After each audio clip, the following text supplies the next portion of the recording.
Vous voulez la preuve que la France, elle a été détruite par le lobby sioniste et par les sayanim du lobby sioniste? Vous avez entendu parler de cette affaire? Un couple de Français, une femme et un homme, 70 heures en garde à vue pour menace terroriste à cause de attention, ça va rafaler. Mauvaise chaussure de roue, casque intégral, attention, ça va rafaler. Rafaler, rafaler, rafaler. Ils passaient en fait, ils étaient en voiture, il était dans son Audi. Il passe, il y a la chanson attention, ça va rafaler. Ils étaient en train de chanter et ils étaient devant un restaurant israélien apparemment, un restaurant juif. Et il y avait un genre de passage piéton, les gens sont passés, il y avait la musique, ils ont entendu ça. Ils ont pris la photo du véhicule et les flics, ils sont tombés à la maison, ils les ont pris 70 heures. La police a mis 70 heures pour se rendre compte que c'était une chanson de Caris. Ils ont été relâchés. Hein. Faut être con quand même, faut être débile. Il faut être débile, il faut être stupide. Mais c'est grave. Vous vous rendez compte, 70 heures, ça veut dire qu'ils ont passé au moins 2 nuits, au moins 2 nuits, dans les cellules qui puent l'urine et le vomi des commissariats. Je ne sais pas si vous vous rendez compte. C'est-à-dire que nous sommes dans un pays aujourd'hui où tout le monde est devenu bête. La police, les journalistes, les politiques, tout le monde a perdu la raison. C'est une hystérie. Voilà, merci au sionisme d'avoir d'avoir détruit la France et la transformée en cirque. En cirque. Cirque Zavata, le cirque phocéen, cirque, je sais pas, voilà. C'est de la folie. Voyez. Et je suis sûr que le CRIF, il va mettre ça dans ses statistiques antisémites. Il va leur dire, ouais, ça va rafaler, menace de mort. Menace de mort. Il y avait combien de personnes qui traversaient? 12. Ça fait 12 plaintes, 12 signalements. Et les statistiques, elles explosent. Voilà comment ils font. Voilà comment ils font. C'est pathétique, il n'y a pas d'autre terme. Maintenant, là, par contre, c'est chaud, c'est chaud. Là, je vais commencer en douceur parce qu'après, franchement, ça fait mal. Voilà, ça fait vraiment mal. Regardez Estrosi, ce Sayan. C'est un agent, pour moi, c'est un agent de l'étranger, Estrosi. Clairement, c'est un agent de Tel Aviv. Il n'a rien à faire en France ou à gérer une mairie. Il est extrêmement dangereux. Il a affiché le drapeau, 15 drapeaux israéliens sur le fronton de la commune à Nice. Enfin, ce type il défend les génocidaires. Enfin, et là, qu'est-ce qu'il a dit? Il a traité Bernalicis et Coquerel, des insoumis, des LFI, là, d'ennemis de la nation, et il va porter plainte contre eux pour intelligence avec l'ennemi et apologie de terrorisme. Voilà. Voilà où on en est dans ce pays. Je pense que le lobby sioniste a réussi. Le lobby sioniste a réussi à fracturer le pays, à le détruire, à mettre les uns contre les autres. Alors, le pays est à genoux. Hein. Il n'y a plus de pognon, il y a tout qui s'effondre. Les taxes sur les bouteilles d'eau en plastique va monter de 5,5 à 20%. L'électricité, le prix va exploser, des remboursements des soins et des médicaments. La cata, c'est la cata, l'essence qui augmente, enfin, la cata. Et regardez Estrosi ce qu'il fait. C'est logique. Il veut défendre les intérêts de l'entité sioniste. Bon, Yael Braun-Pivet, patronne de l'Assemblée, chez Bourdin, le Gredin Sud Radio. Lui d'ailleurs, j'aimerais bien savoir où elle en est, son histoire de trucs sexuels, là, parce qu'il y avait un truc bizarre avec Bourdin. Ça a disparu, on ne sait plus. Hein. Donc elle leur a dit, oui, non, on ne peut pas comparer la Russie avec l'Israël, parce que la Russie, l'Israël n'est pas un envahisseur. Ah bon? Ils n'ont pas envoyé des centaines de chars et de tanks au sud Liban. Ils n'ont pas envahi le sud Liban. Ah bon? Ils n'ont pas envahi Gaza. Gaza, c'est à eux. La Cisjordanie, c'est à eux. Comment on peut mentir comme ça? Comment on peut mentir comme ça? C'est pas possible de mentir à ce point. Sans vergogne, sans rougir de honte. Si, c'est possible, ça s'appelle la chutzpah sioniste. C'est comme ça. C'est ça. C'est le culot extrême. Ces gens, c'est les agresseurs, ils se font passer pour les victimes. Je vous l'ai déjà raconté ce proverbe algérien, enfin proverbe arabe. il m'a frappé, il a pleuré et il est allé déposer plainte avant moi au commissariat. Voilà, on en est, c'est exactement ce que nous vivons. Je continue. Alors là, par contre, écoutez, je suis désolé, mais c'est comme ça. Vous vous rappelez Antonelli, là, ce psychopathe de iTélé, de I24, pardon, I24 News. Vous savez ce qu'il vient de dire?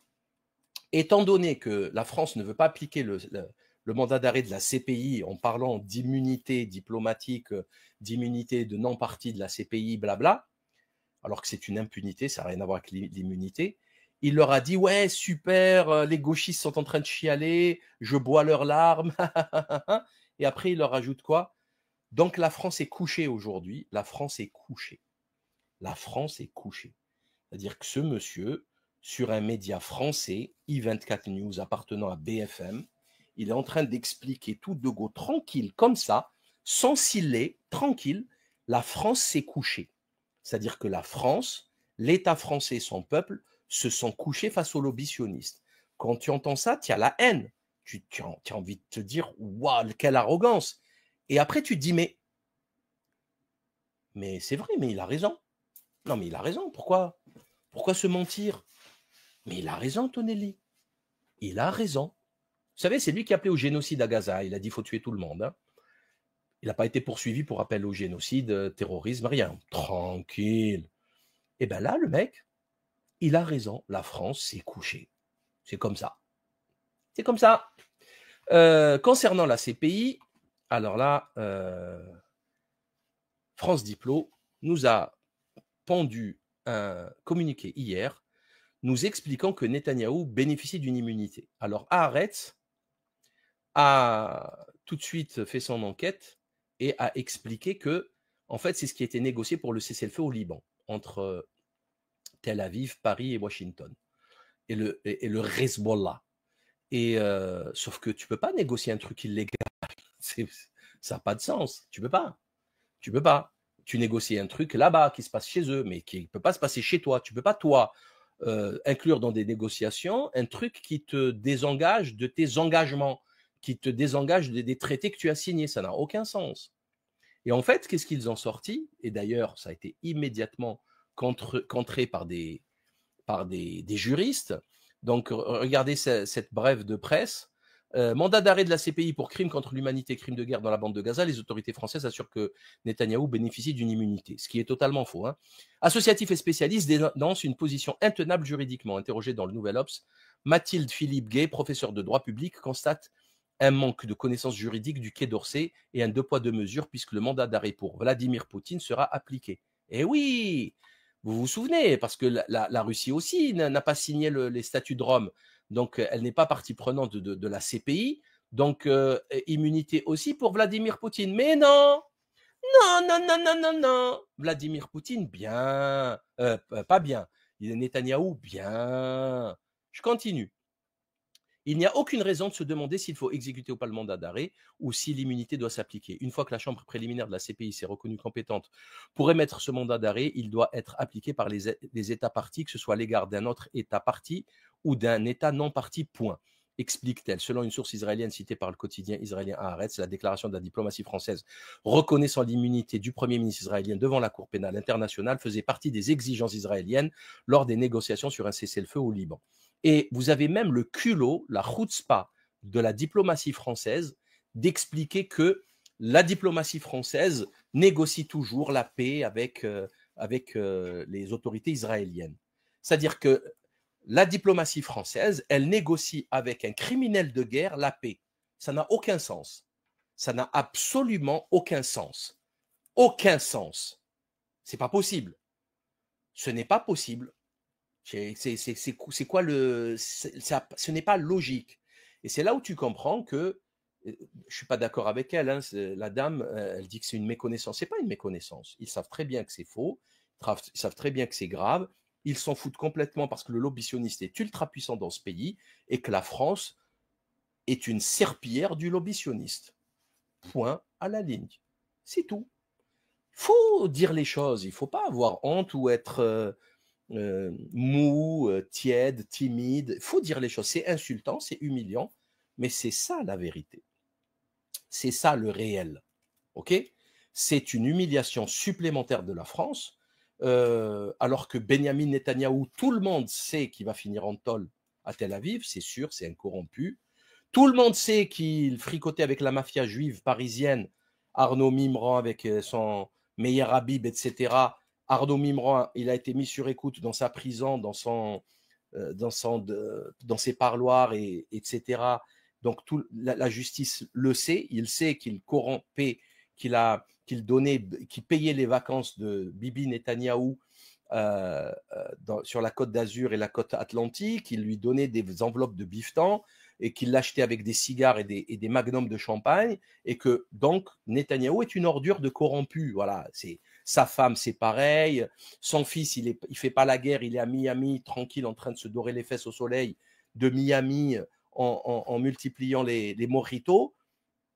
Comment c'est possible de jouer à ce jeu, en fait? Comment c'est possible? Ben, c'est possible quand tout le gouvernement est sioniste. En commençant par Macron, le Premier ministre, les ministres, Yael Braun-Pivet, le parti, tous, absolument tous. Enfin tous, c'est jamais tous, mais la grande majorité de l'exécutif. Les médias, j'en parle même pas. Les médias, c'est extraordinaire. J'ai entendu une interview de François Hollande ce matin à la radio. François Hollande, on lui pose la question, est-ce que c'est normal de ne pas appliquer la CPI? Hollande, il leur dit, la France doit appliquer les décisions de la CPI. Oui, mais on arrête ou pas? C'est Netanyahou. De toute façon, il ne doit pas venir en France, donc il faut appliquer la CPI. Il n'a même pas le courage de dire il faut arrêter Netanyahou. Et les journalistes n'ont pas le courage de dire mais c'est scandaleux quand même.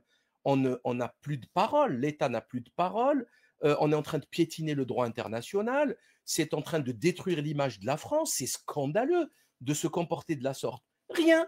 Ça tourne 2 minutes sur ça, l'autre il répond et dit non, il faut appliquer la CPI, les mandats d'arrêt de la CPI, et de toute façon Netanyahou ne va pas venir, là maintenant c'est la guerre, il faut la paix. Vous savez, des mots creux qui ne veulent rien dire, mais personne ne va dans le vif du sujet en expliquant la gravité.